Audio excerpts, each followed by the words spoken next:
Ezhilarasan, Joseph Vijay அவர்கள் நேற்று முதலமைச்சராக பொறுப்பேற்ற நிலையில் மூத்த தலைவர்களே அவர்களுடைய இடத்திற்கே சென்று சந்தித்து வருகிறார். இந்த சந்திப்பானது தமிழக அரசியலில் எதிர்காலத்தில் எந்த மாதிரியான ஒரு தாக்கத்தை ஏற்படுத்தக்கூடும்? நிச்சயமாக தற்போது முதலமைச்சராக பொறுப்பேற்றுக் கொண்டிருக்கிற ஒரு இளம் தலைவர், தமிழகத்தினுடைய புதிய முதல்வர்.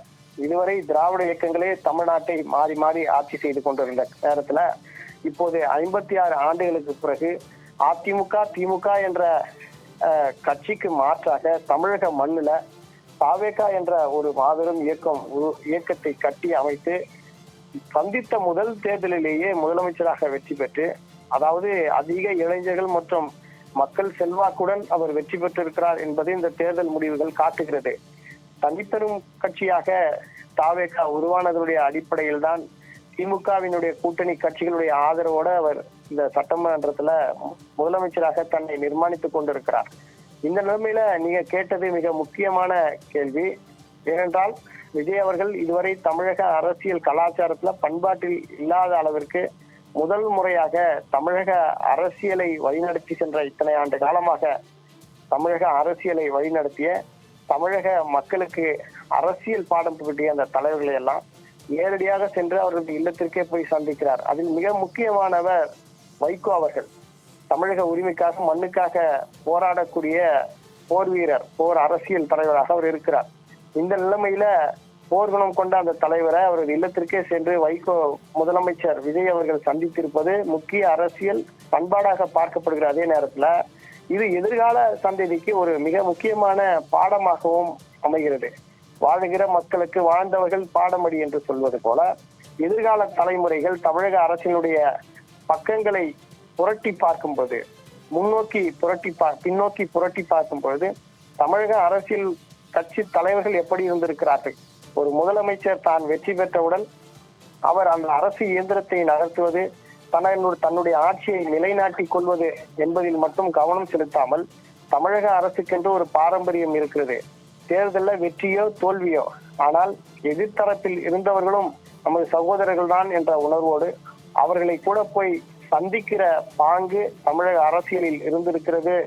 மனமாச்சரியங்களை கடந்து, கொள்கைகளை கடந்து, அரசியலை கடந்து தமிழ்நாட்டில் வேரூன்றி இருக்கிற அந்த சமூக நீதி மற்றும் சகோதரத்துவ உணர்வுடன் இது போன்ற நடவடிக்கைகள், நாகரிகமான ஒரு அரசியல் நடவடிக்கைகளை அவர் முன்னெடுத்திருக்கிறார் என்பது இந்த நிகழ்வின் மூலம் எதிர்கால சந்ததிகள் உணர்ந்து கொள்வதற்கு ஒரு வாய்ப்பாக இருக்கும்.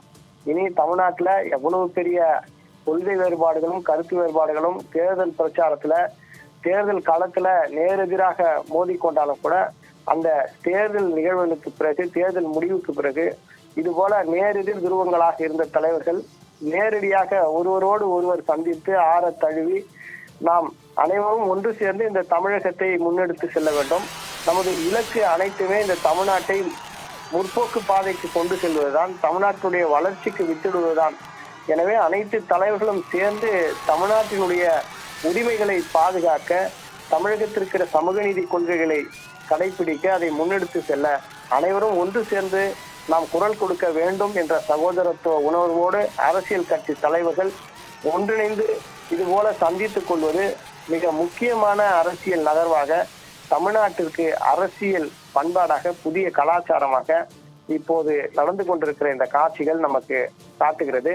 இப்போது வைகோ அவர்கள் தனது இல்லத்தில் இருந்து வெளியில் வந்து விஜய் அவர்களோடு கையோடு கைப்பற்றி கொண்டு தோளோடு தோள் என்று அங்கிருக்கிற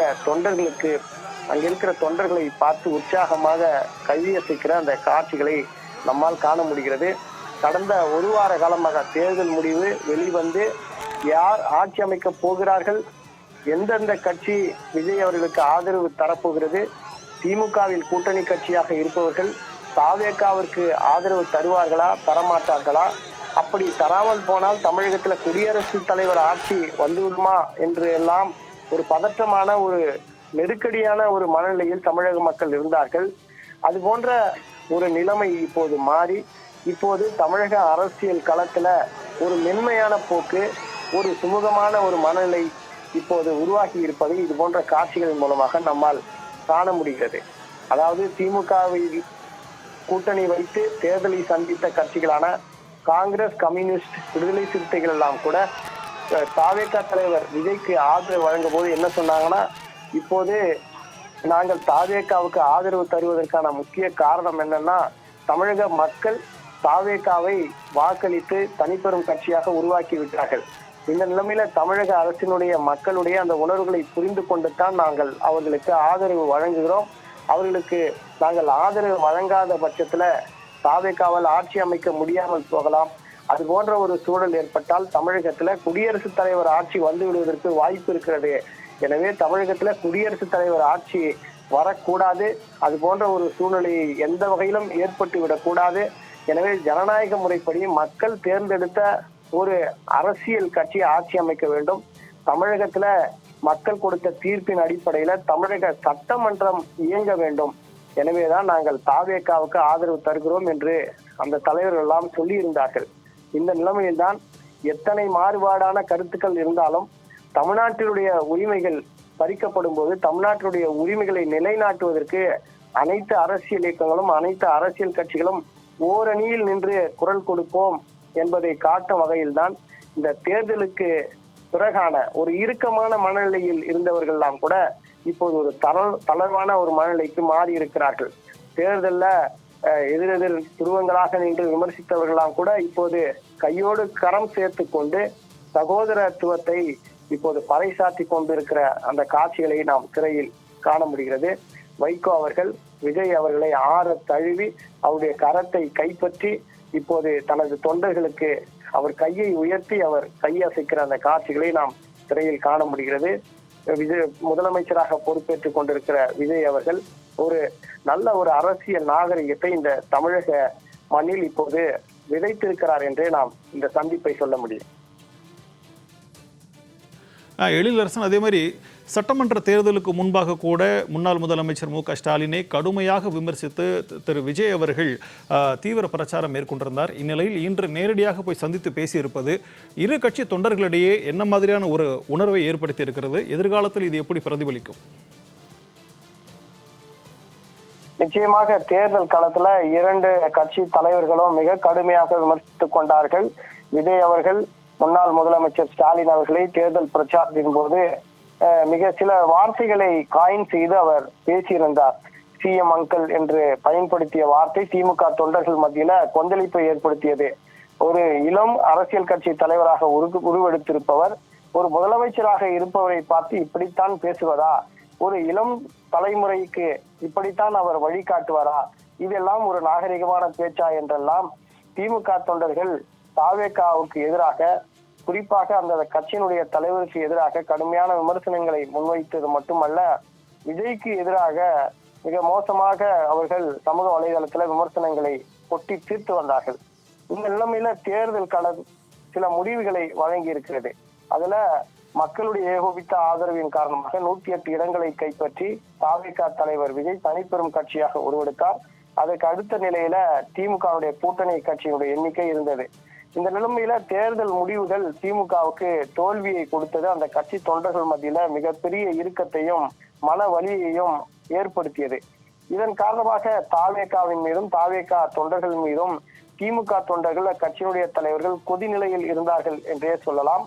ஏனென்றால் இந்த சட்டமன்ற கூட்டத்துல அதை நம்மால் உணர முடிந்தது. சட்டமன்றத்துல முதலமைச்சர் இருக்கையில விஜய் அவர்கள் அமர்ந்திருந்த போது எதிர்கட்சி வரிசையில முன்னாள் துணை முதலமைச்சர் இந்நாள் திமுகவினுடைய சட்டமன்ற உறுப்பினர்கள் தலைவராக இருக்கிற உதயநிதி ஸ்டாலின் அவர்கள் ஒருவரோடு ஒருவர் நேருக்கு நேர் பார்த்து கொண்டாலும் கூட இருவரும் புன்னகைத்துக் கொள்ளவோ அல்லது முகம் மலர்ந்து கொள்ளவோ இல்லை. அப்படி என்றால் இரண்டு கட்சி தலைவர்களுக்கும் இடையிலேயே கூட அது போன்ற ஒரு வெறுப்பு நிலை என்பதை நம்மால் அந்த காட்சிகள் உணர்ந்து கொள்ள முடிந்தது. அந்த கொதிநிலையில் தான் இருக்கிறார்கள். என்றால் தோல்வி அடைந்திருக்கிறோம், அவர் வெற்றி பெற்றிருக்கிறார், நாம் வெற்றி பெற்று விட்டோம், அவர் தோல்வி அடைந்திருக்கிறார் என்ற மனநிலை அந்த சட்டமன்ற கூட்டத்துல தெரிந்தது. இது போன்ற ஒரு இறுக்கமான ஒரு சூழ்நிலையில் தமிழக மக்களும் கட்சி தொண்டர்களும் பிளவுபட்டு இருக்கிற நிலைமையில்தான் அதையெல்லாம் தணிக்கிற வகையில் தான் இது போன்ற சந்திப்பு என்பதை முதலமைச்சர் விஜய் அவர்கள் ஏற்படுத்தி கொண்டிருக்கிறார். இந்த நிலைமையில விஜய் அவர்களுடைய இந்த நடவடிக்கை அந்த கட்சி தொண்டர்கள் மத்தியில மட்டுமல்ல, எதிர்கட்சி தலைவர்கள் மற்றும் எதிர்கட்சி தொண்டர்கள் மத்தியிலும் கூட அவருக்கு ஒரு நல்ல பெயரை ஏற்படுத்தி இருப்பதை நம்மால் காண முடிகிறது. என்னதான் அவர் முதலமைச்சராக வெற்றி பெற்று இருந்தாலும் கூட அவர் எதிர்க்கட்சி தலைவர்களை மதித்து அவர்களது இல்லங்களுக்கே சென்று அவர்களை சந்தித்து மரியாதை நிமித்தமாக அவர்களை சந்தித்து வருவது என்பது உண்மையிலேயே ஒரு மன நெகிழ்வான விஷயம். அவருடைய மெச்சூரிட்டி என்பது ஹை லெவல்ல இருக்கு அப்படின்னு பரவலா எல்லாரும் பேச தொடங்கி இருப்பதை நம்மால காண முடிகிறது.